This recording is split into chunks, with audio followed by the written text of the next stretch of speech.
I can't afford to pay for mom's nursing home fees anymore. I received a call for my husband from his sister who lives in Canada. I was taken aback when I heard the message on his behalf.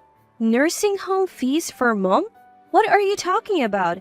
I have been sending $1,000 every month. I had no idea about this and I informed her that mom had already passed away. What on earth is going on? My name is Amanda, a 50-year-old housewife. I have 2 grown-up children with my somewhat submissive husband. Now, it's just the 2 of us living freely. My husband is the same age as me, is unusually submissive for our times. Because of this, we often had arguments with our children. But once they moved out, the house felt strangely quiet. Now, I sometimes think it's good that he's so submissive. I cherish the moments when I feel happy doing things for him. After my father-in-law passed away, my mother-in-law moved into a nursing home, not wanting to be a burden on us. She enjoyed talking with her peers and was content. However, she passed away from a stroke. My husband has a single sister. She moved to Canada and became a successful entrepreneur. She was the pride and joy of my mother-in-law. So when mom passed away, we wanted to inform her, but my husband said he couldn't reach her. Without her, we held the visitation and funeral. Months after settling my mother-in-law's belongings and interment, the sister we couldn't contact reached us. Amanda, it's been a while. Is my brother there? It was unusual for her to call the landline. If she wanted to reach my husband, she could call his cell. I told her he's been coming home late from work lately and suggested she try his cell. I also told them that my number had not changed. She said she already tried but couldn't get through. She had something important to convey, so she called the house. I offered to take a message for him and she agreed. Please tell my brother that I can't continue paying the $1,000 monthly fee for mom's nursing home. Mother-in-law's nursing home fee requested by my husband is $1,000? What is it? I was puzzled. What was she talking about? Should I pretend to know or tell her I had no idea? But mom had already passed away. Maybe she didn't know because she couldn't be reached. Given the situation, not being able to pay the monthly $1,000 wouldn't be a problem.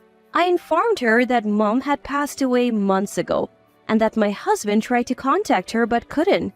She was shocked. She didn't know about mom's passing or the funeral. She said she had spoken to my husband over the phone after that. Of course, my husband knows that his mother has passed away. Why didn't he tell her about mom? And I had never heard about the monthly $1,000 payment. I apologize for not knowing about her contributions. My husband never mentioned it, but mom's nursing home fees should have been deducted from her pension. If she received money from her proud daughter, she would have mentioned it. I decided to dig a little deeper. Your mother must have been so grateful, right?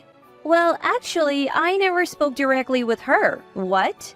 It was always through my brother, so I sent the money to his account. Amanda, what's going on? My husband uses his bank account for all our living expenses. His salary is deposited there too. I'm aware of our finances, but I have never seen the $1,000 that his sister mentioned. Just to be sure, I contacted the bank where we had closed my mother-in-law's account to check the transactions, but there were only her pension deposits and the monthly nursing home fees being deducted. So where did the $1,000 his sister mentioned go? It means my husband has a bank account I don't know about. I asked her for the account details and the bank's name. Throughout our conversation, she was trembling with grief over her mother's death and anger for not being informed about the funeral. What is my brother hiding, not telling me about our mother's death? Unbelievable. I want to fly back to the US and confront him right now. I promise I'll uncover whatever he's hiding. I didn't know what else to say at that moment. I never imagined I would be a victim too. After hanging up, I decided to search my husband's room. After our kids moved out, he wanted a study for himself. I didn't mind him using the spare room. Our sleeping arrangements had changed over time and I often found it convenient. However, I have been told not to go to sleep before my husband gets home, so I wake up reflexively when the front door opens, but he always told me not to enter his study. He would ask for it to be clean, but only after he tidied up a bit. He said it was because of work-related stuff, but now I wasn't so sure. I went into the forbidden room and checked the trash can. It seemed he hadn't had time to tidy up recently due to business trips and late nights. Among the receipts from the past 2 weeks, one stood out. It was for something unusual for a man to buy. I hadn't received such a gift from him. Where did it go? I couldn't find it among his belongings. That night, as usual, he came home late. I waited up for him as he had asked. I had been told not to have dinner beforehand, so before I went to take a shower, I asked if I could talk to him for a bit. After a brief greeting, he said he was tired and retreated to his study. He took a shower later, but then went back to his study and didn't come to bed. I felt more distant from him than ever. Of course, since the bedrooms are starting to become separate, it feels like it's too late, but I can't help but feel a little distant. The next day, I took the suspicious receipt to a private investigator. The findings revealed an unexpected side of my husband. When I shared the news with his sister, her anger intensified. I felt foolish for always trying to be the obedient wife to my submissive husband. What a joke! He was just pretending. He can't treat me like some housemaid. I'll show him. His sister and I hatched a plan. One day, after all preparations were made, he said he was going on another business trip. I saw him off as usual, but I knew this wasn't a regular trip. After he left, I prepared for a divorce, boarded a plane to Canada, and left the US. I met up with his sister upon landing in Canada. His sister was already keeping an eye on my husband and pointed out where he was getting cozy with a woman in the lobby. Seemingly content, they sat down, arms wrapped around each other. How could they be so brazen in public? I had to hold back my anger for the sake of our plan. The receipt I found in my husband's study led to some shocking revelations from the private investigator. Firstly, he was alone when he made the purchase, but a conversation with the store clerk revealed the gift was likely for a younger woman. It was a pricey piece of women's jewelry, a design popular among younger women. My husband was having an affair with a younger woman. And he also gave her expensive accessories. Once I knew about the affair, the rest was easy to piece together. The $1,000 his sister sent every month was going into an online bank account my husband had secretly opened. He had been using that money for trips with his mistress, disguised as business trips. He often went on these business trips on a set day each month. From this pattern, we deduced he would be in Canada today and executed our plan. His sister mentioned he had been to Canada before without any apparent reason, probably scouting locations to impress his mistress. And this was after his mother passed away. How could he not tell his own sister the truth? He seemed like a devil in disguise. As my husband was deep in conversation with his mistress, his sister and I confronted him. Seeing me, someone who shouldn't be there, shocked him. He dropped his travel bag and let go of the woman. Fancy meeting you here. Business in Canada? Does your company even have international dealings? I have little social experience. I might be naive, but the investigator had informed me that his company had no international business. We recently started. She's a local interpreter. He stammered, trying to cover up. That's when the woman shouted, "You liar! You said you were single!"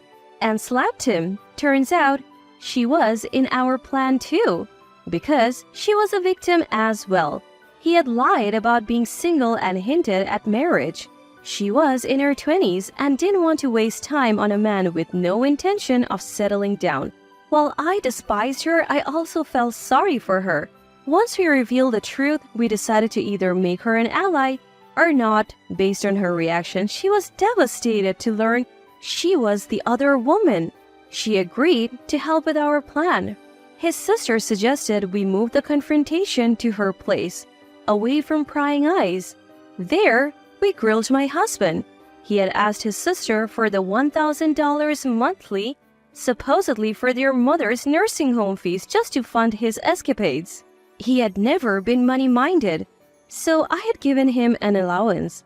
But he decided the amount as their relationship deepened, that wasn't enough.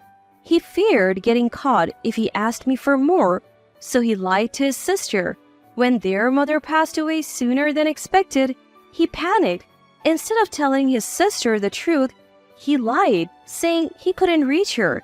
It wasn't that I couldn't contact her, but that I hadn't contacted her about her mother's death or about mother-in-law from the beginning. I reported it as unreachable.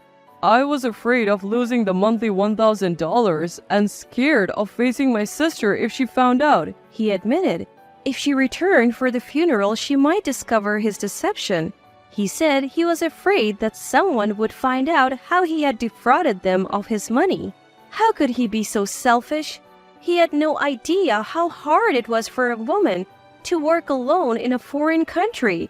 His sister, though successful, was still single and probably wanted to save for the future. How did you come up with $1,000? To think he used her hard-earned money on his affair? Between this and hiding their mother's death, how could he trample over people's feelings like this? I couldn't comprehend it. He was fundamentally different from me. I can't be with you anymore. I want a divorce. My husband didn't respond. I wished he would show some remorse, even just a hint, maybe. But he didn't. He questioned how I, who had never worked a proper job, could survive after a divorce at 50. Could I really make it without him, the one providing for me? Of course, I knew the reality, but that's not what I needed to hear right now. Even though I knew, I still wanted a divorce. I was utterly fed up with my husband, who never understood my feelings. I boldly confronted him with evidence, including photos from a private investigator agency. Realizing he would surely lose in court, my husband finally agreed to my demands and signed the divorce papers. The next day, my sister-in-law kindly offered to let me stay until my flight back to the US. My husband tried to join, but she firmly said she didn't remember having such a worthless brother and kicked him out. I hadn't submitted the papers yet, but emotionally, he felt like a stranger. Just the thought of being under the same roof irked me, so I backed up my sister-in-law. His mistress thought, I don't need a middle-aged man with such a terrible character. She was disgusted by him using a family death for his own desires and left my sister-in-law's house. Abandoned by both me and his mistress, my husband seemed to chase after her. They had a spat outside, and it seemed she dumped him for good. As a result, he was left wandering in Canada, a place he chose for a romantic getaway, without even understanding the language. The next day, I returned to the US and immediately filed the divorce papers. I also moved to a new place I had been preparing for. Though I had limited experience in society, I wasn't a housewife for no reason. I had saved money secretly over the years, and when I told my kids about everything, they offered some support. In today's age, 50 is still young. I believe I can start a second chapter in my life. From time to time, my kids visit, and my days are filled with joy. In fact, I feel my relationship with them has improved since the divorce. As for my ex-husband, he somehow managed to return from Canada. But the home he returned to was a mere shadow of its former self. He didn't expect me to act so quickly. He probably hoped to persuade me to reconsider the divorce after returning. Now that it's impossible, he must be in shock. In future, he will be burdened with a divorce settlement from me and repaying the money he deceitfully took from his own sister. I also heard his mistress is suing him, demanding, "Give me back my 20s." Most of his salary goes to these payments, and he's living in extreme poverty. I have even heard he's been spotted at soup kitchens. I don't feel pity. My fallen ex-husband? This is the consequence for deceiving people and exploiting a family death.